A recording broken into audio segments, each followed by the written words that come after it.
प्यारे भाई बहन, राधे राधे।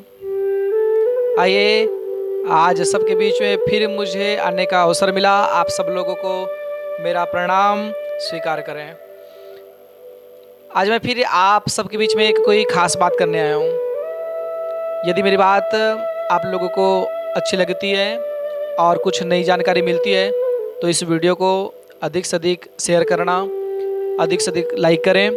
और जिनको पता नहीं है इसके बारे में तो आप अवश्य ही उनको बताइएगा ताकि नए नए जानकारी उनको मिल सके। मैं इस आज के दिन को लेकर के बहुत ही प्रसन्नतापूर्वक बात करना चाहता हूँ, क्योंकि आज का दिन बहुत महत्वपूर्ण है। कई लोगों के मन में शंकाएं हैं। आप बोल रहे होंगे, गुरुजी कौन सा शंका है? ये आज बहुत बड़ी शंका है। क्या शंका है? हर व्यक्ति घबराए हुए हैं, हर व्यक्ति डरे हुए हैं। क्या दीपावली में हम पूजा नहीं कर पाएंगे क्योंकि ग्रहण लग रहा, और ग्रहण में तो कोई चीज नहीं किया जाता, ग्रहण काल में तो कोई काम को सिद्ध नहीं किया जाता, तो हम कैसे पूजा करें? क्या दीपावली इस साल नहीं मनाना चाहिए? ऐसे कई भ्रांतियां हम सबके अंदर में आ गए हैं, हम सबके अंदर बैठ गए हैं। तो इसी बात को मैं आज क्लियर करना चाहता हूँ। क्या हम दीपावली मनाएं कि नहीं मनाएं? सर्वप्रथम मैं आप सब लोगों को बताना चाहता हूँ। देखिए, दीपावली का पर्व एक महत्वपूर्ण पर्व होता है और वर्ष में एक बार आता है, जो हम भलीभांति इंतजार करते हैं। नए नए वस्त्रों के प्रति, नए नए मिष्ठान के प्रति, हम माँ लक्ष्मी जी को कैसे प्रसन्न करें, हमारे गृह में, हमारे घर में कैसे बरकत हो, माँ लक्ष्मी की कृपा कैसे बने रहे, इस भाव को साथ हम लेकर के कितना आनंदित रहते हैं। और हमें आज डरा दिया गया कि चंद्र ग्रहण है, और कौन सा ग्रहण है ये बात क्लियर नहीं हो पा रही है। तो मैं आपको बता दूं, एक सूर्य ग्रहण होता है और एक चंद्र ग्रहण होता है। अमावस्या के दिन और एक पूर्णिमा के दिन, दोनों काल में जब सूर्य पूर्णमासी में आते हैं तब ग्रहण लगता है, और चंद्रमा जब पूर्णमासी में आते हैं, अपने पूर्ण रूप ले लेते हैं, तब जाकर के ग्रहण होता है। जैसे कि दीपावली का पर्व जब हम मनाते हैं, तो इस बार दीपावली का पर्व जो आप मना रहे हैं वह भांति मैं आपको बताना चाहता हूँ। कार्तिक मास कृष्ण पक्ष अमावस्या तिथि, इस दिन बड़े भाव के साथ हम सब लोग दीपावली का पर्व मनाते हैं। अमावस्या में सूर्य ग्रहण होता है और पूर्णिमा में चंद्र ग्रहण होता है। तो क्या इस बार हम सब के लिए सूर्य ग्रहण आ गया है? क्या ग्रहण कर लेगा, हमको ग्रह लेगा, तो क्या हम दीपावली नहीं मनाएंगे? कई भ्रांतियां हमारे अंदर में हैं। तो मैं आप लोगों को संकेत करना चाहता हूँ, ध्यानपूर्वक सुने और अधिक से अधिक शेयर करेंगे। पहली बात यह है कि आप समझना चाहेंगे तो मैं आपको समझाना चाहता हूँ। जैसे कि इस बार कार्तिक मास कृष्ण पक्ष की पावन तिथि पर में यह ग्रहण आ रहे हैं, और यह ग्रहण हमारे भारतवर्ष में मान्य होगा। जैसे कि 25/10/2022 को यह ग्रहण काल आप सबके बीच में आ रहा। आपको मैं बता दूं, 25 तारीख को प्रातः, मतलब ब्रह्म मुहूर्त जिसको हम बेला में कहते हैं, ऐसे शुभ मुहूर्त में 4:51 से छूतक प्रारंभ हो रहा, और सायंकाल मतलब संध्या के समय, शाम के समय 4:51 पर यह स्पर्श हो रहा है, मतलब ग्रहण लग रहा है। और यही जिस समय सूर्य अस्त होता है, सूर्य अस्त के समय 5:39 पर यह सूर्य अस्त हो रहा, मतलब यह ग्रहण मोक्ष हो रहे हैं। यह काल आप सबके लिए अशुभ है, मतलब इस समय हमको नहीं करना चाहिए। दूसरी बात, फिर एक बात बता दूं मैं आप सब लोगों को, किस राशि पर क्या स्थिति होगी, किस राशि पर अच्छा नहीं होगा, या आप लोग दर्शन करेंगे।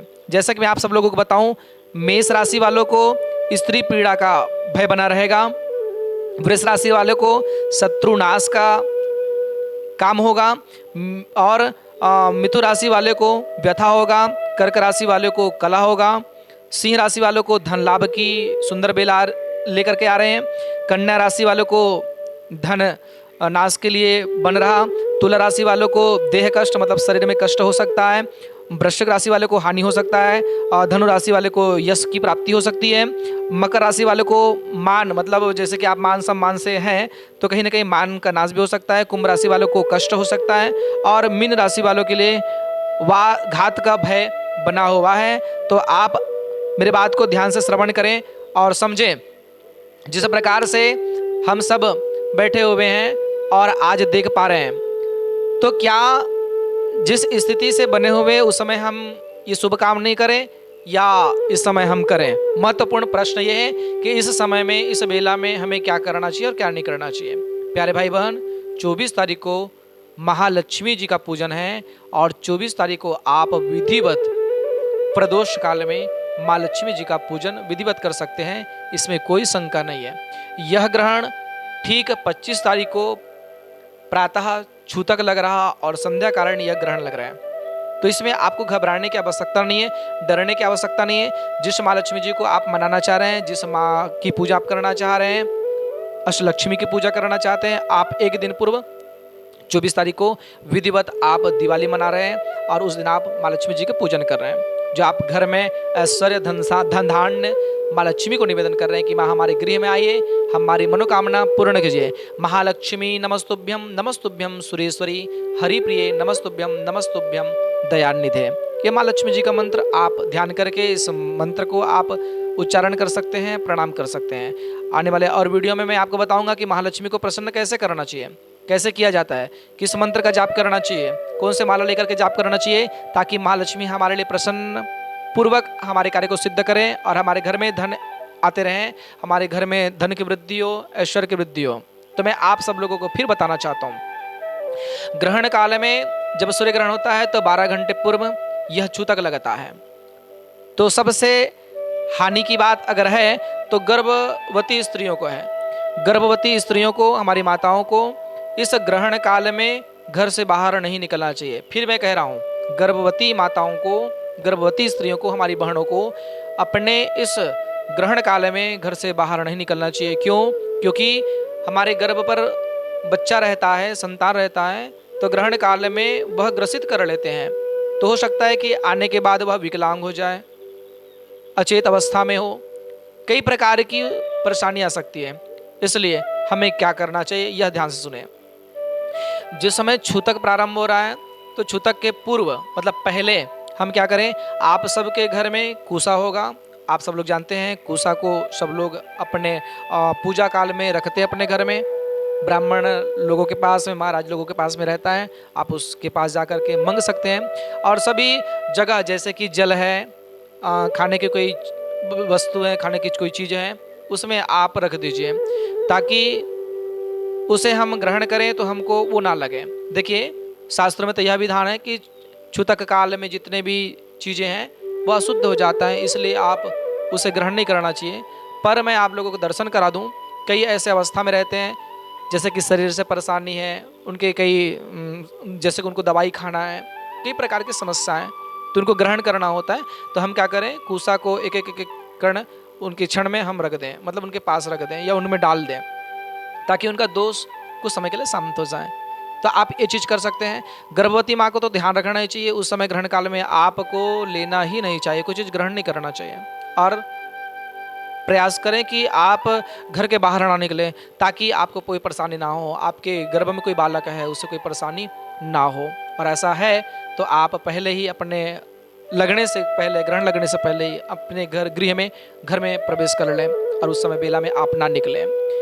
संध्याकालीन यह ग्रहण लग रही है और ग्रहण होने के बाद में जितने भी वस्तु हैं, जितने भी आपके पास में अन्न इत्यादि हैं, सबको जब दूषित हो जाता है तो उसको अलग कर दिया जाता है। उनके बाद में जब ग्रहण खत्म होता है, मतलब सूर्य अस्त होता है, सूर्य उदय में जैसे कि सूर्य उगता है तो हम उदय काल बोलते हैं, अस्त हो तो अस्ताचल कहते हैं, मतलब उस समय अस्त हो जाता है तो संध्या हो जाता है, रात्रिकालीन आ जाती है। उस बेला में हम सब क्या करें, फिर पुनः हम पूजा कर सकते हैं। जैसे कि छूतक निकल गया, हमारा ग्रहण विराम हो गया, अब जब ग्रहण विराम हो गया सूर्य अस्त में, उसके बाद में आप घर को पवित्र करें, गंगा जल से इत्यादि से आप पवित्र करके पुनः फिर शुद्ध वस्तु बनाएं, और आप जिस भगवान को मानना चाहते हैं, जिस भगवान को आप भोजन ग्रहण कराना चाहते हैं, उसे आप अवश्य करा सकते हैं। इसमें निसंकोच विधिवत आप कर सकते हैं। हमें डरने की आवश्यकता नहीं है, हमें घबराने की आवश्यकता नहीं है। मैं इसलिए आप सब लोगों के बीच में आया कि मैं आप लोगों को जानकारी दे दूं, ताकि हम क्या करें और क्या ना करें।